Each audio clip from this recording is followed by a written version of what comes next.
How's it going, guys? Nintendo Enthusiast here. Today I wanted to give my top 10 Nintendo Switch games of 2020. I've played just about everything I wanted to on Switch this year, and I'm ready to talk about these fantastic 10 games that I've pretty much loved all of them. Some obviously more than others. I tried to rank them, as of right now, these are my top 10 in this order. And before I jump in, if you're new to the channel and you like early previews and reviews on Switch games, hit that subscribe button, and if you just want to hang out for this video, that's perfectly fine as well. My number 10 is kind of cheating because the game technically came out last year on other platforms. However, it hit Switch back in June, and I felt like Switch owners really overlooked this game, and it is The Outer Worlds. Now I know what you're thinking, but this port's apparently terrible. Well, I'll be honest, guys, I played through the whole game on Switch, and aside from the obvious graphical downgrade, I rarely experienced any major glitches. It was still the game that I fell in love with on Xbox One. The story and characters are top-notch, and pretty much exactly what you'd expect from Obsidian, the developer of South Park: The Stick of Truth and Fallout New Vegas. And while the Nintendo Switch version obviously isn't the best place to play the game, it's still totally playable on Switch, if of course you don't mind a low resolution, because things are pretty blurry on the Switch. But honestly, it still doesn't change my mind with how amazing this game is, and if a Switch is all you have and you haven't played The Outer Worlds,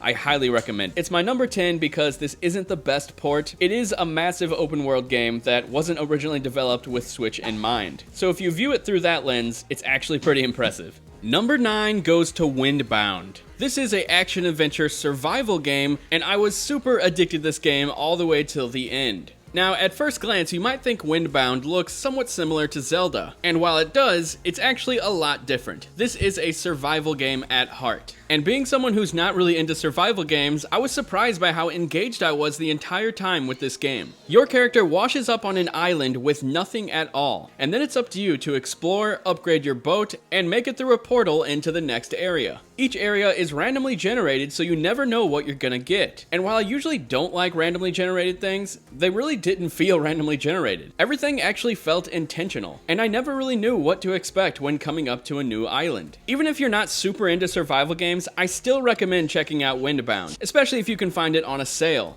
Next up, number 8 on my top 10 list is Sucuna, or Sucuna, of Rice and Ruin. This game is truly unique in the way that it's basically two games combined. Half the game is this exploration-based, side-scrolling action beat-em-up game, and then the other half is this sim farming life game, and it combines those two elements greatly, and it has a killer gameplay loop all around. There's a cast of lovable characters in the game, and the main character, Sucuna, she's really different in the way that you're not really supposed to like her in the beginning of the game, but luckily she grows as a character throughout it, and there's surprisingly a lot of memorable moments in the story, some really bizarre moments, and just some really heartwarming moments, and in my opinion, it's the perfect type of game to play around Christmas time. So if you're looking for a game that has like heartwarming, charming moments, definitely check out Sucuna of Rice and Ruin, but also keep in mind you're going to be smashing a lot of enemies' heads in. It's a full-blown Vanillaware type action game as well.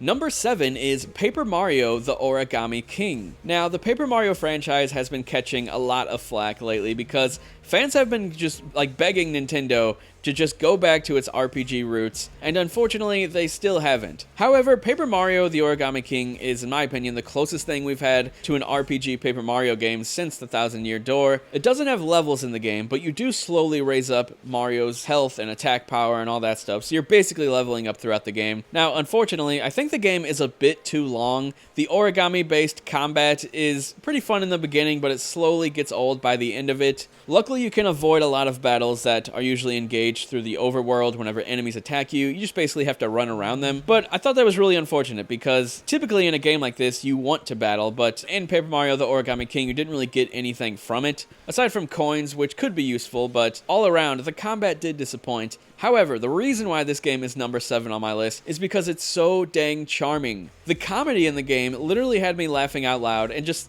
thinking about it, like thinking about the jokes while I wasn't even playing the game. It's seriously that funny. And the presentation, my god, it's jaw-dropping. This is like one of the best looking games of this year, and it's on the weakest hardware that's on the market. So that just goes to show that Nintendo knows what it's doing with hardware and how to utilize it in the best ways possible. And seriously, some of the water in this game is the best water I've ever seen in a video game. Yeah, I know it's weird to talk about the water, but it seriously stood out to me as just being breathtaking, like absolutely stunning. And of course I'm showing it on screen right now. Just look how beautiful that is. And lastly, before I get off the Origami King, the main story actually went to a dark place that I did not expect at all, and it really caught me off guard, and it's honestly one of the most memorable moments of games in 2020, in my opinion.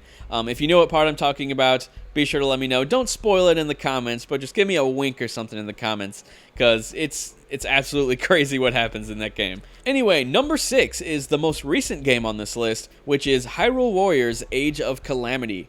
I really enjoyed this game. I just did a full video where I talked for like 13 minutes on Hyrule Warriors Age of Calamity. I won't talk too long on this one, but I will say the combat is fantastic. I absolutely love it. I don't like that they threw in those Divine Beast sections. I thought they were really boring, and honestly, I think they hurt the pacing of the game overall. Now, I won't spoil anything about the story, but I felt like they had some awesome groundwork to work with the story of Breath of the Wild, and they kind of just completely ignored it, so that was pretty lame in my opinion. But overall, really enjoyed the game. Like I said, the combat, amazing. I really like the presentation, the graphics, and the fact that the environments are all from Breath of the Wild is really awesome, and that's one of the reasons why it deserves a spot on my list. Number 5 on my list is a game that obviously takes inspiration from Zelda, and it is Oceanhorn 2: Knights of the Lost Realm. Now, I expected this game to be pretty fun, but I didn't expect it to actually captivate me and make me want to play it through to the very end in the span of like 3 days. This game is basically a traditional 3D Zelda game, a pre-Breath of the Wild 3D Zelda game. So really similar to games like Ocarina of Time, Skyward Sword, Twilight Princess. Honestly, I would say it's a combination of all those games. First off, visually, this game is breathtaking. It uses a very beautiful art style, and when I was playing this, there were times where it really felt like I was playing a Zelda game. Like, the quality of the puzzles are that good, the presentation is that good. I think a lot of people are probably going to skip out on Oceanhorn because of the fact that it so obviously draws inspiration from The Legend of Zelda, and sometimes, I'll admit, it goes a little too far in terms of borrowing elements from that series. But still, with that said, I think it's a must-play Switch game. I'll be sure to link my reviews for all the games that I reviewed that are on this list, which is most of them. I'll be sure to put all those links in the description if you want to see more on those games and more of my thoughts. Now, number 4, this was a surprising one. Ghostrunner. This is a cyberpunk ninja action game where it's one-hit kills for both you and the enemies, so you'll constantly be dying and restarting. However, that's sort of the whole crux of the game. It's okay to die. It's okay to die a lot. And you will, because it's really challenging. But once you find your groove with the game and start to understand the controls, you really start to feel like a badass. Unfortunately, the graphics do take a hit on Nintendo Switch, and I'll be honest, I played this game fully through on PlayStation 4, but I did also play some on Switch, and it's still totally playable. Yes, the graphics don't look as good, but they do get the job done. If you love cyberpunk settings, or slicing up people with ninja swords, or maybe you like platformers, if so, this is definitely a game you should try out. Number 3 on my list goes to Animal Crossing New Horizons. Now, Animal Crossing New Horizons, I loved it. I played probably 70 hours of it, which is nothing to a lot of people. Unfortunately, I had to set it down because, I have to play games. This is what I do for a living. So even though for the most part I stopped playing Animal Crossing, I still sunk a lot of hours into it, and I absolutely loved the time that I spent with it. It's such a charming world. I felt like they added the perfect elements to this new iteration in the series, and I'm sure this will be a game that people come back to over and over for years to come. I mean, it's basically a games as service game, which I don't think a lot of people were prepared for. There's constantly new stuff being added to this game, and it's been selling like absolutely insane. Like, Animal Crossing New Horizons has sold more than every Sony first-party game. Like, that's insane. Nobody saw that coming. Number 2 on my list goes to Xenoblade Chronicles Definitive Edition. If you've been following the channel since last year, then you know that I played Xenoblade Chronicles 2 for the first time. I actually beat that earlier this year in January, so I was really excited whenever they announced the definitive edition of the first game. And to my surprise, I actually like elements of this game a lot more than the second one. The combat is a lot better in Xenoblade Chronicles 1, and I think even the characters are a bit more lovable in this first game. Don't get me wrong, I still probably like Xenoblade Chronicles 2 a bit more because I loved the story and the world in that game, but Xenoblade Chronicles Definitive Edition is a must-play, my second favorite game of the year. If you love RPGs or JRPGs, definitely don't skip out. It aged pretty damn well. They upgraded the graphics, of course, but a lot of it they just up-res to HD, and it still looks fantastic. The reason why I included this game on the list is because they did add a bunch of quality of life changes to this version, and in a lot of ways it's like a brand new game. Not to mention they also added an entire epilogue that's like basically a mini campaign. I still need to play it though, it's on my list. Number 1 on my top 10 Nintendo Switch games goes to Ori and the Will of the Wisps. This game captivated me from beginning to end. From the graphics, to the soundtrack, to the story, to the puzzles, to the platforming, to the incredible level design, to the charming characters, everything about this game I adore. This is a 10 out of 10 game in my opinion.